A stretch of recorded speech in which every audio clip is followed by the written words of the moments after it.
こんにちは。今回はゾアン実装ということで、ゾアン編成に採用される前提でアークライトとアンタルの解説をいたします。ゾアン編成で使うことがないスキルは軽い紹介だけで済ますのと、武器や装備はゾアン編成向けのものを紹介するのでご注意ください。まずはアークライトです。アークライトは電磁属性の戦法で、ゾアン編成では SP 回復と火力バフを担当します。おすすめレベルは60で金装備を装備できるところまでは昇進しましょう。早速スキルを順番に見ていきましょう。まずは通常攻撃です。悪くないモーションですが、操作キャラはゾアンで固定なので、使うことはないでしょう。ちなみに IB エナ編成の場合でも上げる必要はありません。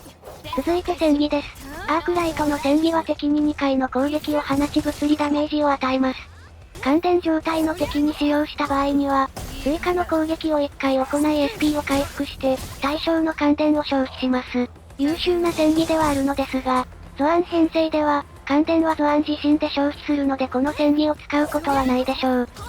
連携技の解説をします。アークライトの連携技は敵が感電か敵の感電が消費された時に発動。敵にダメージを与え SP を回復します。特筆すべきはクールタイムで、なんとこの連携技、クールタイム3秒で発動します。つまり、ペリカの連携技で感電した時に発動。その感電をゾアンで消費した際に再度発動します。戦闘中に何度も発動する連携技ですので、可能な限り SP 回復量が10になる特化位置をおすすめします。ちなみに電磁ダメージではなく物理ダメージなのでご注意ください。最後に必殺技の解説をします。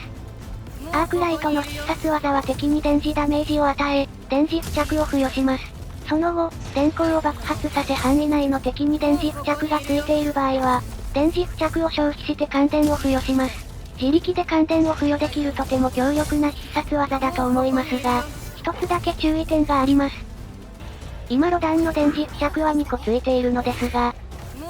アークライの必殺技を使うことで全て消費してしまいます。これがなぜダメなのかと言いますと、ゾアンの連携技は電磁付着状態の敵に重攻撃を当てることが発動条件だからです。それを差し引いても便利な必殺技ではあるので、発動タイミングに注意して使いましょう。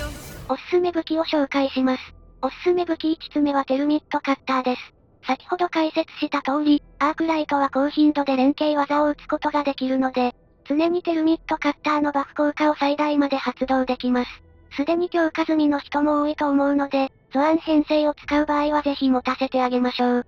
おすすめ武器2つ目は OBJK 刃です。この武器は SP を回復するとチーム全体の電磁ダメージと灼熱ダメージを上げることができる武器ですが、先ほどのテルミットカッター同様にアークライトなら常に電磁バフを維持することができます。入手も簡単な武器ですのでテルミットカッター未所持の人はぜひ持たせてあげてください。装備はパイオニアセット一択です。新装備が発表されているので多少の入れ替わりはあるかもしれませんが、基本的にはパイオニアを装備させれば間違いないです。凸に関してですが、アークライトの凸効果はほとんどが戦技に関係する効果ですので、ゾアン編成で使う場合は無凸で問題ありません。続いてアンタルの解説をします。アンタルは電磁属性の補助クラスのオペレーターです。ゾアン編成ではデバフとバフを担当します。アンタルもアークライトと同様に、金装備を装備できるところまでの育成をお勧めします。まあ、素材があれば全員90に上がるのが一番強いですが、育成素材は可能な限りアタッカーに使いたいですよね。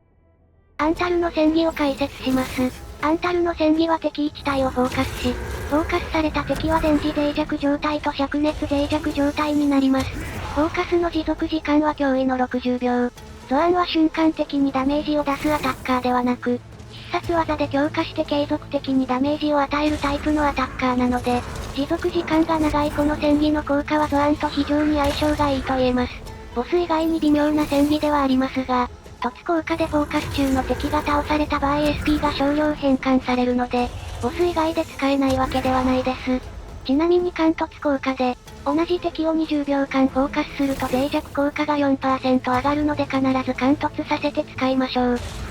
連携技の解説します。アンタルの連携技はフォーカス中の敵がアーツ付着または物理異常を受けた時に発動。敵に付与されたアーツ付着または物理異常と同じものを付与できます。発動すれば必ずアーツ爆発を起こすことができるので、OBJ 術式の武器スキル効果や、破壊ユニットのデバフ効果を発動させられます。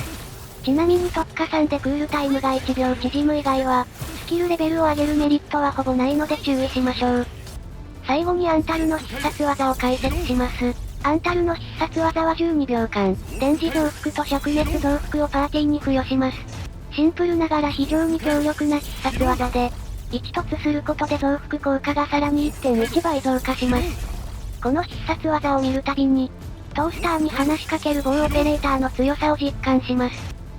おすすめ武器の解説をします。一つ目は破壊ユニット。先ほど解説した通り、アンタルは連携技で必ずアーツ爆発を起こすので、破壊ユニットのデバフ効果を必ず発動させることができます。ですが一つだけ注意するべきことがあって、アンタルの連携技はクールタイム25秒と長いので、破壊ユニットの効果を常に維持することができません。それでも、最も強力なデバフ武器ではあるので、十分選択肢には入るでしょう。おすすめ武器2つ目は OBJ 術式です。この武器も破壊ユニットと同様、アーツ爆発を起こすことで、チーム全員にバフ効果を付与することができます。おすすめ武器3つ目は術務です。この武器はデバフ効果やバフ効果はありませんが、必殺チャージ効率を上げることができます。先ほどの2つの武器を所持していない場合は術務か、同じく必殺チャージ効率を上げることができる指名必達をおすすめします。おすすめ装備は融点セットです。アンタルは脆弱も増幅も付与することができるので、